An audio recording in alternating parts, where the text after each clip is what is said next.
Warren Buffett is one of the most successful investors of all time, and he's been a vocal critic of Bitcoin. He has famously referred to Bitcoin as rat poison squared and a mirage.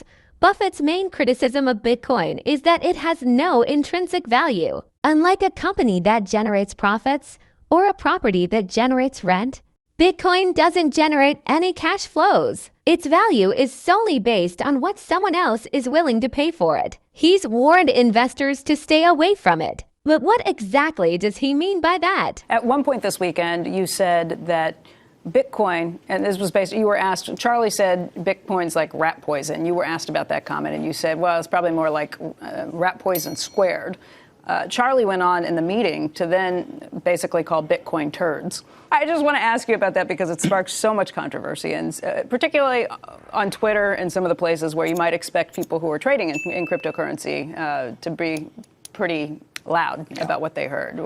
What is it about Bitcoin that gets you guys so fired up? Well, when you buy a farm, you look at the crop every year and what prices are, and you decide whether it was a satisfactory investment. I mean, you look to the asset itself and what it produces for you. When we buy a business, we look at what the business earns and decide how we feel about it in terms of what we paid.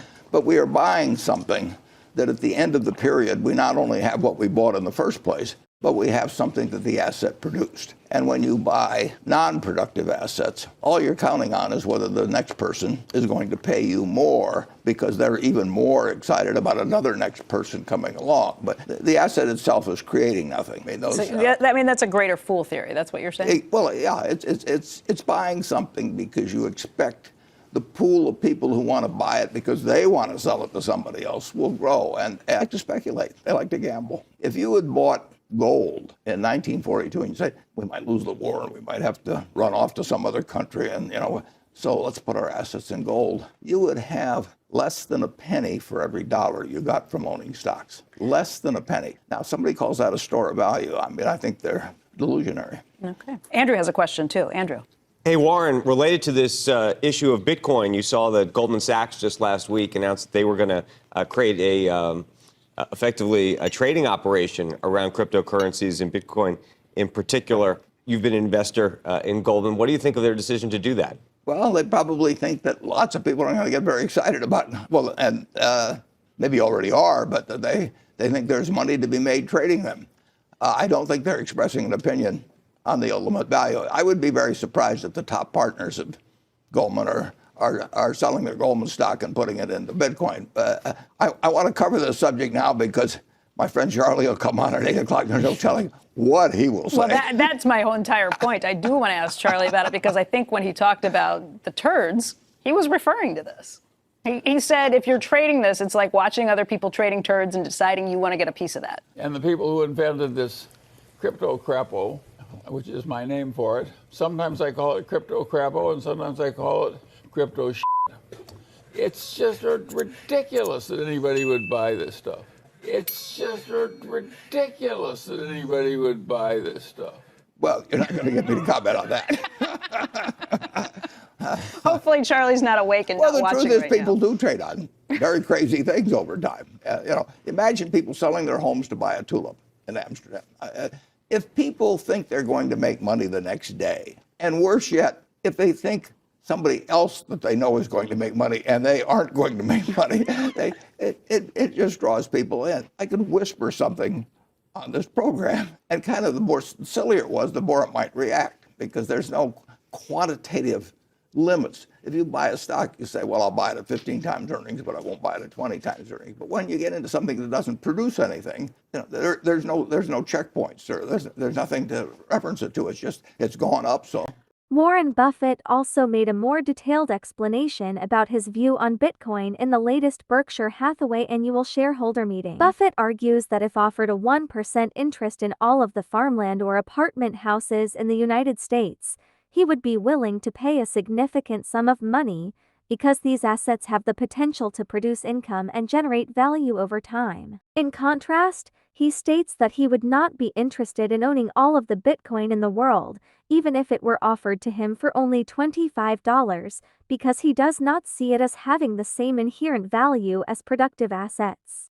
There's all kinds of people watching this that are long Bitcoin, and there's nobody that's short. And Nobody wants their windpipe stepped on. And I don't blame them. I don't like people who step on my windpipe.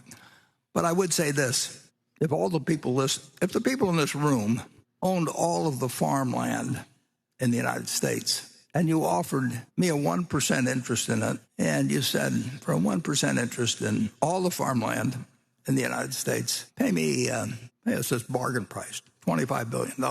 I'll write you a check this afternoon, $25 billion. Now I own 1% of the farmland. If you tell me you own 1% of the apartment houses in the United States, and you offer me a 1% interest, so I'll have a 1% in all the apartment houses in the country, and you want another $25 billion or something, I'll write you a check. It's very simple. Now, if you told me you owned all of the Bitcoin in the world, and you offered it to me for $25, I wouldn't take it, because what would I do with it? I have to sell it back to you one way or another. I mean, they have the same people, but it isn't going to do anything. The apartments are going to produce rental, and the farms are going to produce food. If I've got all the Bitcoin, I'm back where whatever his name was, who may or may not have existed, was 15 years ago. If I've got it all, he could create a mystery about it. But everybody knows what I'm like. I mean, so if I'm trying to get rid of it, people will say, well, why should I buy some Bitcoin from you? I mean, why don't you call it Buffett coin? Make your own or something. What? Do something. But I'm not going to give you anything for it. And you'd be right, incidentally. That explains the difference between productive assets and something that depends on the next guy paying you more than the last guy got. Now, if you look at it, a lot of commissions have been paid, and there's all kinds of frictional costs that are very real that somebody has paid to a bunch of people who facilitate this game. But whatever one group of the public has taken out, or one group of owners, has come in from other people. I mean, other people have entered the room and they move money around, but there's no more money in the room. It just changed hands with a lot of maybe fraud and costs involved and a whole bunch of things. You lose, you forget the numbers or forget the equation. Basically, assets, to have value, they have to deliver something to somebody, and there's only one currency that's acceptable in the United States. I mean, you can come up with all kinds of things. We can put out Berkshire coins, or we can put out Berkshire money or anything like that. But we get in trouble, I guess, if we call it money. But in the end, this is money, and there's no reason in the world why the United States government, whose currency people prefer, there's just under 2.3 trillion just of these little pieces of paper floating around some places, 7,000 for every man, woman, and child in the United States. And of course, most of them probably aren't in the United States. Who knows? This is the only thing that's money. Anybody that thinks the United States is going to change the way they let Berkshire money replace theirs is out of their mind. I mean, so anyway, with those few deficiencies, whether it goes up or down in the next year or 5 years, 10 years, I don't know. But the one thing I'm pretty sure of is that it doesn't multiply, it doesn't produce anything. It's got a magic to it, and people have attached magics to lots of things. I mean, the gold on Wall Street, create magic. We are not an insurance company; we're a tech company. Well, they're an insurance company, but a dozen people or so have raised a lot of money. They just don't pay any attention to the fact that we sell insurance. We are a tech company. Well, in the end, they wrote insurance, and overwhelmingly, they've lost a lot of money since then. You can make up things that work well in getting money from other people.